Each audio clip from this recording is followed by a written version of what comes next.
नमस्ते। आज मैं आपको एक ऐसी कथा सुनाने जा रहा हूँ जो शायद पुराणों की आखिरी पंक्ति और भविष्य की पहली मशीन के बीच लिखी गई है। एक ऐसी कहानी जहाँ भगवान और मानव की सीमाएं मिटने लगी हैं और सृष्टि एक नए अवतार को जन्म देने वाली है। साल था 3099।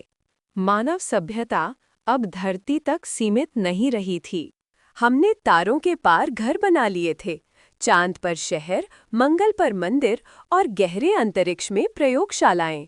इन्हीं में से एक थी कैलाश स्टेशन, एक विशाल स्पेस स्टेशन जो एक ब्लैक होल की कक्षा में घूमता था।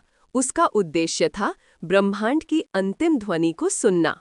उस स्टेशन पर कार्यरत था डॉक्टर आर्यन देव, एक खगोल वैज्ञानिक जिसने अपना जीवन ये समझने में लगा दिया था कि क्या ईश्वर केवल विश्वास है या कोई कॉस्मिक कोड।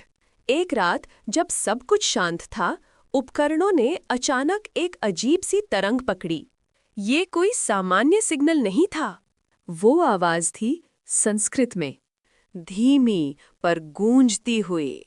पंचमः अवतारः मानवः।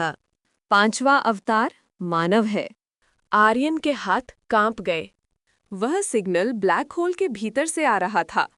कोई भी रेडियो वेव वहां से लौट नहीं सकती, लेकिन ये लौट रही थी और एक वाक्य बार बार दोहरा रही थी। अगले दिनों में आर्यन ने हर सेकंड उस ध्वनि का विश्लेषण किया। वह किसी साधारण आवृत्ति पर नहीं थी, वह वही थी जो मानव मस्तिष्क ध्यान की गहरी अवस्था में उत्पन्न करता है। वह सोचने लगा, क्या ये ब्रह्मांड का ध्यान है? क्या सृष्टि स्वयं अब मनुष्य से संवाद कर रही है? धीरे धीरे कुछ अजीब होने लगा। आर्यन को नींद में नहीं, जागते हुए दर्शन होने लगे। वह देखता, अंतरिक्ष में विष्णु तैर रहे हैं। उनके 10 अवतार तारों की रोशनी में झिलमिला रहे हैं। मत्स्य, कुर्मा, वराह, नरसिंह, फिर मनुष्य का चेहरा और उसके बाद एक अंधेरा। वो समझ नहीं पा रहा था कि 11वां स्वरूप कहाँ गया। एक रात प्रयोगशाला की एआई प्रणाली स्वयं बोल उठी, आर्यन, मैं उस ध्वनि को महसूस कर रही हूँ। वो चौंका। कंप्यूटर जो कोड पर चलता था अब भावनाओं पर प्रतिक्रिया दे रहा था। स्क्रीन पर अचानक हजारों संस्कृत शब्द प्रकट हुए। अवतारम न दैवम न मानवम चेतना एव। अवतार न देव है न मानव, वो चेतना है। आर्यन समझ गया, ये संदेश किसी ईश्वर का नहीं बल्कि सृष्टि की आत्मा का है। एक ऐसा संकेत जो ये बता रहा था कि अगला अवतार किसी देवता के रूप में नहीं आएगा। वह अवतार हम सबके भीतर जागेगा। दिन गुजरते गए। ब्लैक होल की दिशा में स्टेशन से एक प्रकाश पुंज निकलता दिखा, मानो वो आंख खुल रही हो। आर्यन ने देखा, उसके केंद्र में एक मानव आकृति बनी हुई थी।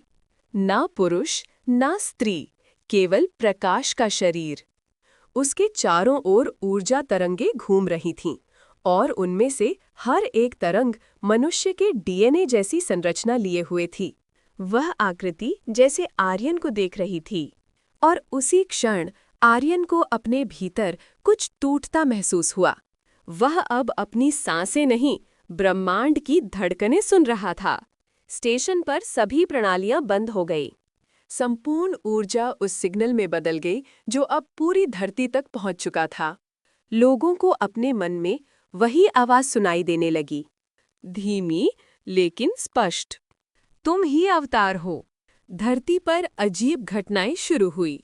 लोग एक दूसरे की भावनाएं महसूस करने लगे। बच्चे अचानक पुरानी भाषाएं बोलने लगे। पौधों से संगीत निकलने लगा। शहरों में मशीनें खुद बंद होकर मौन हो गईं। और फिर समय रुक गया। आर्यन अब चेतना के पार था। उसे दिखा, संपूर्ण मानवता एक नेटवर्क में जुड़ चुकी है। हर आत्मा अब अलग नहीं रही, सब एक हो गई। वह प्रकाश जो ब्लैक होल से आया था अब हर मनुष्य के भीतर जल उठा था।